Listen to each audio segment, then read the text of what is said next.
Em nosso estudo de hoje, a lição 40 do livro Seara dos Médios, que tem por título Verbo e Atitude. Disse um grande filósofo, fala para que eu veja. Muita gente acrescentará, escreve para que eu te veja melhor. E ousaríamos aduzir, age para que eu te conheça. Julgarás o amigo pela linguagem que use. Entretanto, para além da apreciação vulgar, todos necessitamos de justo discernimento. Marat falava com maestria, arrebatando o ânimo da multidão, mas instigava a matança dos compatriotas que não lhe esposassem as diretrizes. Marco Aurélio, o imperador chamado Magnânimo, escrevia máximas de significação imortal. No entanto, ao mesmo tempo, determinava o martírio de cristãos indefesos, acreditando com isso homenagear a virtude. O Herder de Gaut é um poema de magnífica expressão literária, mas não deixa de ser vigorosa indução ao suicídio. As declarações de guerra são, de modo geral, documentos primorosamente lavrados, todavia representam a miséria e a morte para milhões de pessoas. Há jornalistas e escritores que figuram na galeria dos mais sábios filósofos e, apesar disso, molham a pena em sangue e lama para gravarem as ideias com que acentuam os sofrimentos da humanidade. Tanto quanto possível, escrevamos certo, sem a obsessão do dicionário. A gramática é a lei que preside a esfera das palavras. A instrução cerebral, porém, quando sem bases no sentimento, é semelhante à luz exterior. A luz na lâmpada disciplinada que auxilia e constrói, e a luz no fogo descontrolado que incendeia e consome. Identifica o mensageiro, encarnado ou desencarnado, pela mensagem que te dê, mas, se é justo lhe afira a cultura, é imprescindível anotes a orientação que está dentro dela. O navio pode ser muito importante, mas é preciso ver o rumo para o qual se encaminha o leme. Se o verbo apresenta, a atitude dirige. É por isso que Jesus nos advertiu. Seja o vosso falar sim, sim e não, não. Mais uma vez, hoje a gente vai falar sobre a palavra falada e a palavra escrita.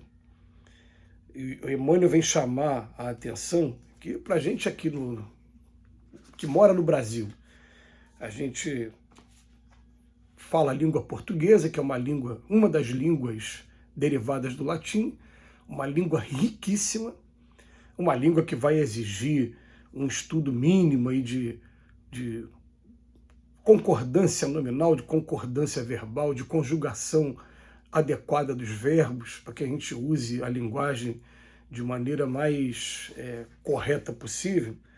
Porém, a gente ouve dos espíritos o tempo todo que quando a gente se propõe, dentro do trabalho da mediunidade, a orientar, a consolar, que é o caráter da doutrina, eles chamam a nossa atenção para que a gente, como o Emmanuel diz aqui, a gente possa deixar um pouquinho o dicionário de lado e para que a gente utilize palavras que atinjam o coração das pessoas. É até interessante que a gente tem aqui na história do nosso Brasil a Joana de Ângeles escrevendo alguns livros, e quando eu li pela primeira vez os livros da Joana de Ângeles, eu falei, isso aqui é para um público muito específico, porque ela usa de uma linguagem rebuscada, sim, e ao mesmo tempo ela faz referência a grandes nomes da psicologia, da parapsicologia, aqueles grandes psicanalistas, não só Freud e Jung, mas também outros que vieram depois. Falei, os livros são mediúnicos, os livros têm a sua base toda na doutrina espírita, mas são livros voltados para quem estuda a psicologia. Então chegou-se a um momento em que, me lembro assim, com todo, em primeiro lugar, a própria Joana de Ângeles passou a ter a preocupação, já que ela é uma poetisa nata, com uma mensagem maravilhosa, ela passou a ter a preocupação de escrever no próprio livro que está trazendo o significado das palavras, poupando o trabalho que nós teríamos de ir até os dicionários. E, ao mesmo tempo, algumas casas espíritas falaram, olha, esse muito material ali é material para você estudar de maneira específica, organizando um curso para isso. mas não na reunião pública. Na reunião pública a gente vai estudar o Evangelho de Jesus e vai estudar Kardec, porque é a base de tudo e muita gente está querendo é consolo. Existe muita dor no mundo. A gente tem que começar a direcionar para isso. A gente tem que começar a pensar, eu vou acabar com a sofisticação. Quase precisei de um fonoaudiólogo aqui. Para poder... sofisticação da palavra para atingir o coração das pessoas com o consolo que ela precisa para poder encarar mais uma semana de vida, mais um dia de vida, a prova super difícil que ela está tendo nesse momento. É isso que os espíritos nos chamam a atenção. Então ele vem falar, um grande filósofo fala para que eu veja. Muita gente vai falar, então, escreva para que eu te veja melhor. E a gente vai falar o seguinte, age para que eu te conheça. O exemplo arrasta mais do que a palavra falada e do que a palavra escrita.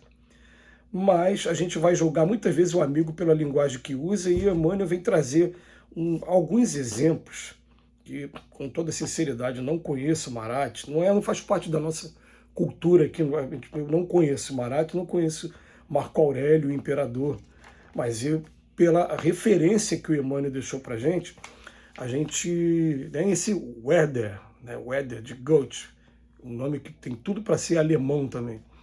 Né? A gente não conhece esses personagens, mas está fazendo referência a pessoas que usaram tanto da palavra falada como da palavra escrita de maneira equivocada, e depois ele fala, muitas das declarações de guerras, elas são em papéis timbrados, com aquela pena, e na verdade aquilo ali muito bonito como documento está significando miséria, tristeza, morte para muita gente, e também a responsabilidade de jornalistas e escritores.